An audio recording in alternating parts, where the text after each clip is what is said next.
Perfect. That Perfect. works. Okay. I tried to do it yesterday with somebody and it was like a little glitchy. So I'm glad it works out now. I'm glad it worked out and I'm glad you're here.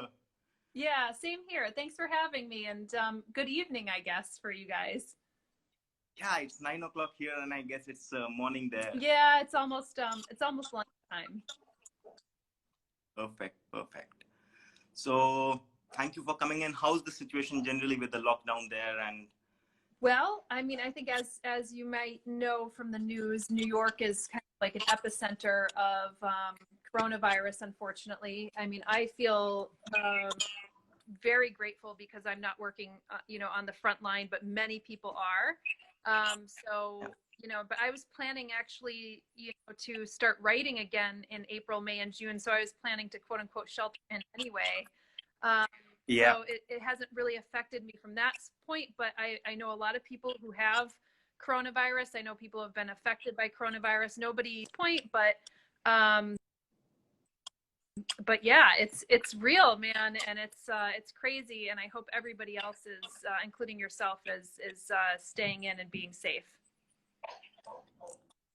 yes. It's so writing. That means we have another book coming from you, is it? Oh, I don't know. I don't know about another book, but yeah, doing some writing. I mean, maybe a book will come out of it, and that would be lovely. But oftentimes when I start to write, I have to really get in my own headspace, and that means time away from everything. Yeah. Your book is in my office, and I was thinking it should have been here, but it's in office. It's a lovely book, and we'll definitely tell people about the book. And I was really surprised it was available here.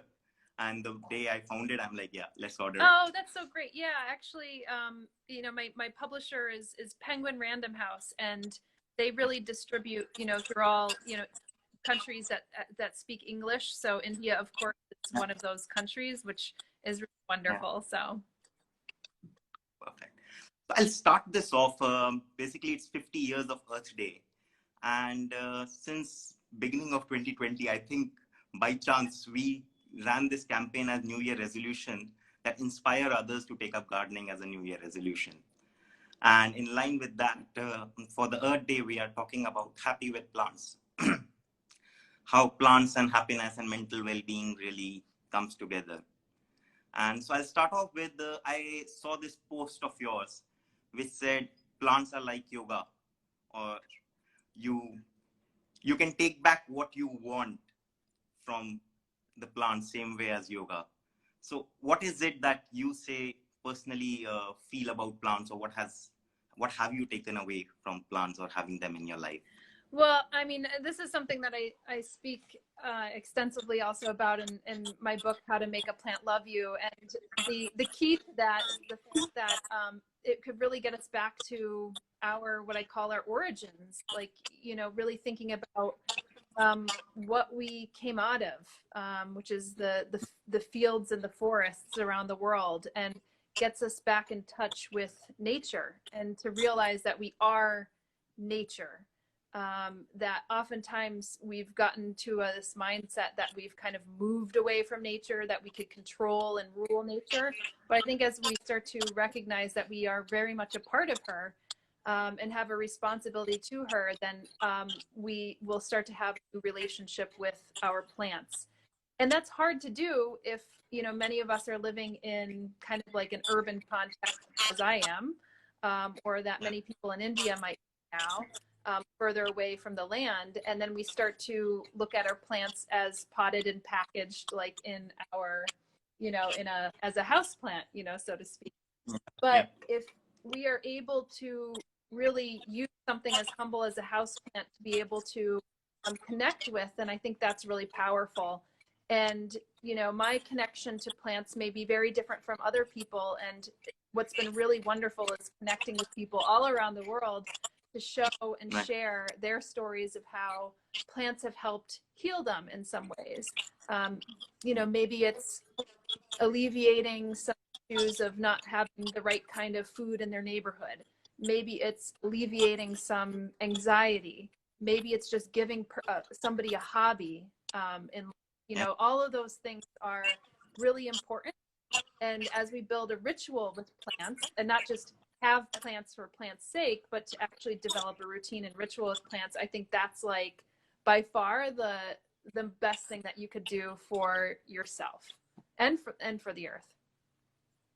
True, true, true, very true. So what I'd say, if somebody is to take up a ritual, what could be that one ritual they can take up with a plant? Well, the ritual that comes to mind, of course, is being able to care for your plants. So I talk about this in How to Make a Plant Love You as a moving meditation. And I meditate as a person, but I'm a pretty bad meditator in the sense of the traditional sense of meditation of just sitting there and kind of clearing your mind. But for somebody who is a little bit more active, going out and being able to wake up every morning and take care of my plants, to reserve like part of my day on Sunday in order to be able to move about my house and observe them and care for them is like, you know, it's just like going to yoga or going for a walk, or, you know, taking your dog for a walk, or taking care of your chickens in the back. You know, it's a part of your lifestyle that becomes part of your life. And then that essentially, you know, changes the fabric of your life. True, true. And do you feel, so one thing I've seen in lockdown, a lot of people are reconnecting with nature. And do you see we'll come out of lockdown with more people having plants or gardening? Well, there was just an article that ran in the press just 1 or 2 days ago, and it was showcasing that people are really turning to plants during the time of sheltering in. And I think that's for a couple different reasons. One is we're indoors an awful lot, and you want to make your house really cozy and comfortable. And one of the great ways in order to be able to do that is with a plant.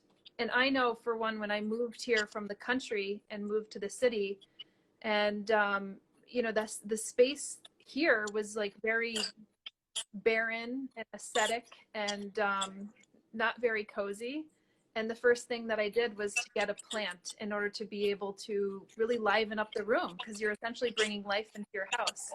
But the second reason for that is I think that, you know, we look at our food systems and how, you know, we can't get food to certain people, how it could be actually dangerous right now to be able to go to a supermarket, you know, really the people working in a supermarket or in a, you know, food bazaar or in a green market or farmer's market are actually technically at the front lines.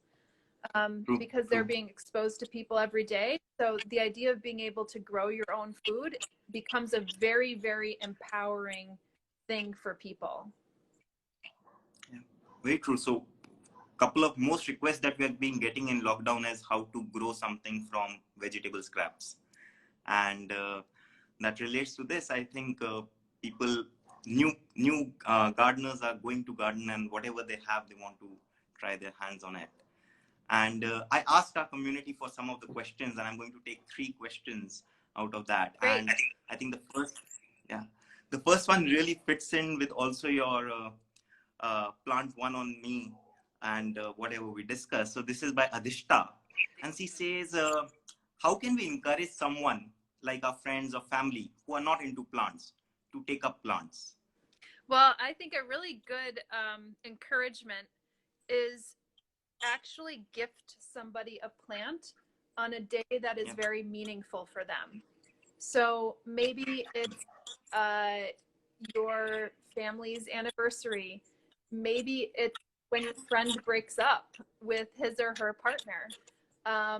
You know, maybe it's during a time when they're feeling sick, and it's a way to kind of like help them get through this. And that was one of the things that I recognized even with that initiative that I launched called Plant One Forward, where, you know, we're all sheltering in, we're all a little bit more high anxiety.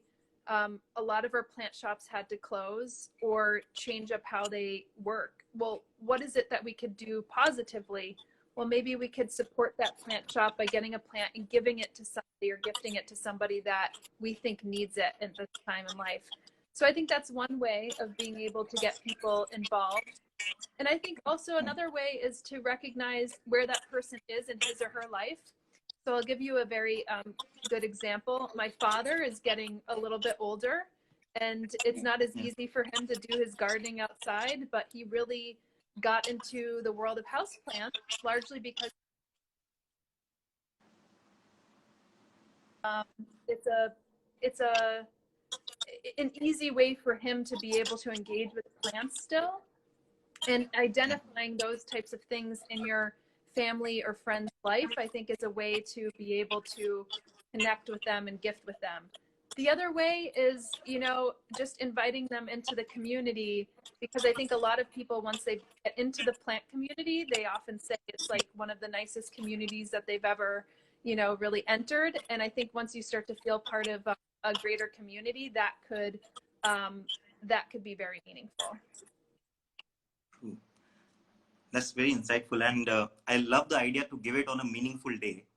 And we have a subscriber, and she would say that whenever she starts a new job or a new business or something, she would start with one plant and see that grow and know how far she has come over time. Yeah, and I think I've met with a lot of people who like actually work, maybe it's in a cubicle or something in an office space, and they bring plants into their space, and then people see how nice it is, and then they want to emulate that, and they want to bring that into their space as well. So then they begin asking for advice. That's a very surreptitious kind of way in order to be able to bring people into the world of plants. And I think also just you being excited about it. I think that's something for Plant Went On Me on YouTube. People genuinely feel my genuine excitement for plants, as they probably do for you or anybody, the plant lovers here. And then that could get people excited. It's very infectious in a good way. That is very true. And so one question here by Purnima was, so say, whether it is when you're giving somebody a plant or when you are away and you're going to trust your plants with someone, how do you make people understand who has never gardened care instructions for the plant? Oh, that's a challenge, because I usually only bring in people who are well accredited to be able to care plants, because it's a little less stressful. But I'm, of course, a little bit luckier because I have plant shops all around me, and it allows me to hire somebody. So I would say, firstly, if you're able to bring somebody in who knows a little bit more about plants, that's always a good thing. Even if you have to pay them a little bit, it might actually be much better than, coming back home to a bunch of dead plants. I think the second thing I would say is, if it's somebody who does not have an affiliation or affinity to plants, maybe it's your roommate, maybe it's your partner, maybe it's somebody else, I don't know. I would say that giving them as much detailed information as possible, and maybe even grouping your plants. Now, that might be a little bit more challenging if you have hundreds of plants, but if you have 20 or 30, if you could put them all in one place, or there probably are already maybe in one place within your space, maybe even putting little colored tags in them. You could get little colored tags and have red over here if it's say a much more succulent plant that doesn't require as much water. Maybe your thinner leaf varieties get a green tag, and then you have a little easy key hanging up on your refrigerator on your countertop, and it says green equals this, red equals this. Because if you're only gone for a week or 2 weeks, then that should make it happen. If you're gone for 3 or 4 months, then I think it's going to be a bit more of a challenge. You probably can't travel with your plants, but I would also argue that if you're gone for that long, a little bit more of equipped at being able to take care of them. Right. Or just give them away to someone who's going to love them. Well, that's true too. That's true too. My friend did that, and I got good number of plants, so I'm happy. That's good. And you could always coming back to you could always remember your friend in the whole process too. Yeah, I keep sending him photos. I'm your plant is doing better than it was with you. So. I don't know how good of a friend that is. You're Yeah. funny.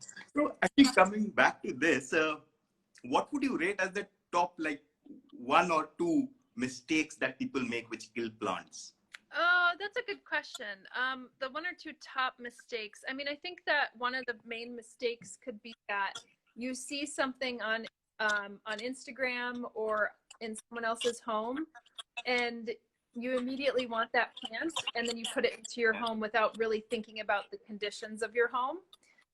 Or you go into a plant shop and you really like something that looks really great, but you don't think about, again, maybe the lighting, maybe the humidity that you might have. You know, in many cases, like if I look at India as a whole, you know, you have 6 general climatic conditions, you know, that could range from very montane to arid to wet tropical to tropical, like, and you could get a lot of humidity in some areas, and that may actually be really challenging to grow certain succulents, or the succulents that I grow in my home might look very different than something that you're trying to grow in your conditions. So to really understand that and to make a kind of assessment of what might actually do well given your conditions. And then I think the other aspect of it could be the fact that certain plants don't always look great at certain parts of the in certain seasons. So you might be tempted to throw something away when it could actually just be going through its dormancy, or it could just be, you know, dying back to its root zone. And I'll give you a great example. Like, I have a maidenhair fern, and I forgot to water it one week, and it started to get crispy leaves, and it's very tempting to just actually throw it away. And if you're looking at plants just strictly as decor, then you might want to get rid of it. But I saw a lot of little fiddleheads coming up from the base, and so I cut back all the dry leaves. And I know that a lot of times these ferns, or maidenhair ferns in particular, have a really good root base, and those little fiddleheads will grow right back up and unfurl to great new leaves, but you just have to wait. And then you have plants that, I just have a few plants right now that are coming out of dormancy, and that are like caudiciforms, which means they have these swollen stems or swollen bases, but they're deciduous. So that means they lose their leaves during a specific time of year, and it could be during the winter season, or it could be during the hot summer season. And now they're actually putting out leaves. Now, somebody who sees just a stem might be very tempted to get rid of that plant. But just same thing with like an amaryllis bulb or anything that has a bulb. You don't have to get rid of that plant. You know, that plant is actually still alive, very much alive. And it goes back to your statement about growing, you know, food from specific plants that you have on your countertop, like a potato growing ears or eyes, or a celery stalk, or even a carrot top. You know, these things could actually regenerate and become a full plant again. True, true. And I love your point one, and this is one of my favorite questions in general. So what do you think is the most overrated plant? Because I see a lot of plants just becoming popular at least in India, based on social media. And I'll tell you mine, but first I want to understand, what do you think is the overrated plant? Overrated. Well, Well, I know from growing plants now for almost 11 years indoors here, that a lot of plants have become very expensive, and I am really grateful that my plants for quite some time, because if I had to go out and purchase some of these plants now, it would be very challenging because it's too expensive. So I do think that there's a lot of focus on aroids, which includes monsteras, rhapidophoras, philodendrons, anthuriums, and I think that some of those are commanding such high prices that I would say that some of that is overrated because it just is not worth that amount of money to be able to spend to get like one specimen. And I see folks that are getting them like bare root, which means that they're not even rooted up yet. And they might be coming directly from the place, from a more native habitat. And, you know, it's such a challenge then to be able to grow that perhaps in your home environment, which may be very different, which means that you have a higher likelihood to lose that plant. So it's almost like a little bit like gambling. You know, if you have a greenhouse, that's one thing. You know, you might be able to bridge that gap of kind of getting that climate right. But, you know, when you're an indoor gardener, you know, and you're trying to bring these things indoors, in a way, I argue that the indoor gardener has to be very skilled because you're often short on space, short on light, sometimes not enough humidity, sometimes too much humidity, not enough airflow. There's a lot of things that you're kind of working against. So make sure that you get a plant that you can afford to lose, especially if you're first starting. True. I agree. I feel Monstera and Thorium Peace is exactly the same. They are overpriced and not available. Fiddle leaf fig is another one. And it all comes because most of the content that we see online, it comes from, say, countries which are cooler or where you have a lot more of them. And in this environment, I feel like money plant or those are so much easier to maintain and acquire. And another thing I feel, which is very correctly, and somebody pointed saying, don't buy expensive plants. And I think that's because I keep saying that, because expensive plant means it's traveling from somewhere. Yeah. It's very true. I mean, you know, there's folks here who import plants from Ecuador, Thailand. You know, there's a lot of breeding of plants and cultivating of plants out in South Korea, Japan, Thailand. They're probably arguably a little bit easier for you to obtain than for like somebody like me. But that cost, there's a couple different costs there. There's cost coming in from the fact that, you know, it has to travel and you have to pay, and you have to pay for a phytosanitary certificate. And the second thing is that it costs the plant because it takes time in order for you to get it. And oftentimes it could be like 1 or 2 or 3 weeks.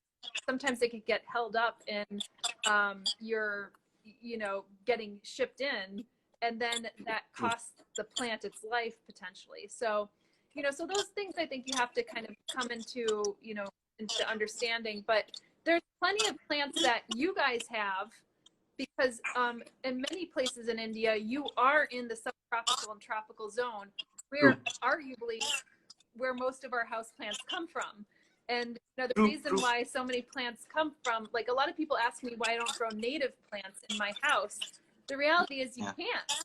We go through a cold period here, and most of those plants need a cold period. I am not willing to keep my house at like below 10 degrees Celsius, you know?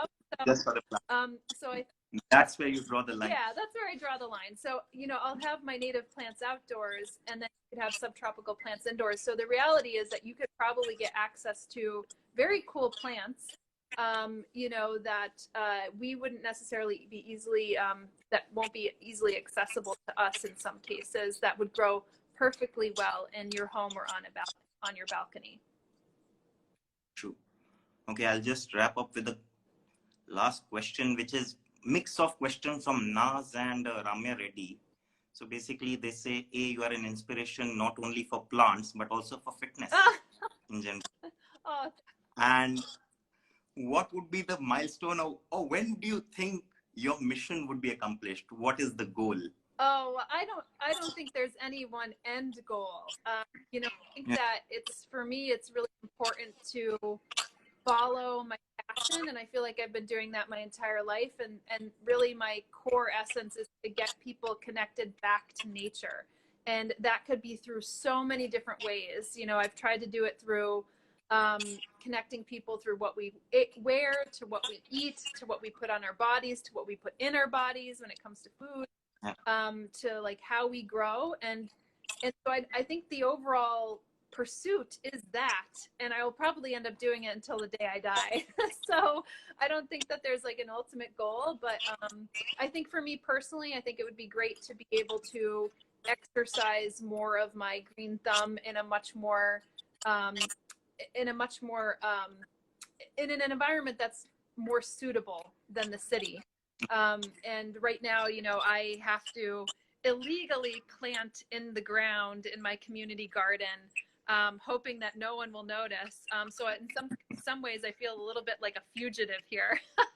It's probably why I have so many plants indoors. But I think that once, you know, once I start to do that, and I could exercise a little bit more of like my skill sets and my passion. So yeah. Awesome. And do you want to just talk about your book and a bit about that? Yeah. Could we end on that? Yeah, sure. So I launched a book last year in July called How to Make a Plant Love You, Cultivate Green Space in Your Home and Heart. And I want to just emphasize that this is not a how-to garden book. The idea, especially the subtitle, if I could like take you to that, Cultivate Green Space in Your Home and Heart. There's a lot of double entendres there, and yes, on the word cultivate, but also green space and space. And when I think about creating space, there's a great metaphor there. And so it's about looking at how we could take care of ourselves, our family, and our community and the whole world through the lens of plant care. So it really is about developing some of those softer skills to be able to care about plants. And I think some of those more tactical skills is what I do on Plant One on Me on YouTube and my Houseplant Masterclass. That's a little bit more of the brass tacks when it comes to that kind of stuff. Perfect. And for everyone watching, that book is available on Amazon India. I bought it. Maybe not today because of the lockdown, but say in a couple of days it will be available and you can absolutely check that out. And it's also an audio book as well. So, you know, I know a lot of people like to listen to a podcast or an audio book. I do, like if I'm going for a walk or run, or if I'm like working or potting in the background, I like to have something playing. So if somebody doesn't want to read, then they could actually listen. And I actually narrate the book with 2 other people. So it's nice. I always like when the author reads to me. I just think it's like a really special thing. Absolutely. But your book is so nice to hold and to go through. Yeah. And you miss out on the cute illustrations that Mark did if you get the audio version. But they each have their own like positive. Yeah, but then it comes in your voice, so it's good. Yeah. So, well, thank you. Okay, thank you so much for joining, and thank you so much for sharing your thoughts on cultivating plants in heart and home. Yeah, well, thank you so much, and thanks for inviting me, and I hope you stay safe and everybody out there stays safe as well. I know India is getting hit a little bit as well, so I'm really sending my hearts out to all of you, and enjoy planting as well. Okay, bye-bye. Thank you.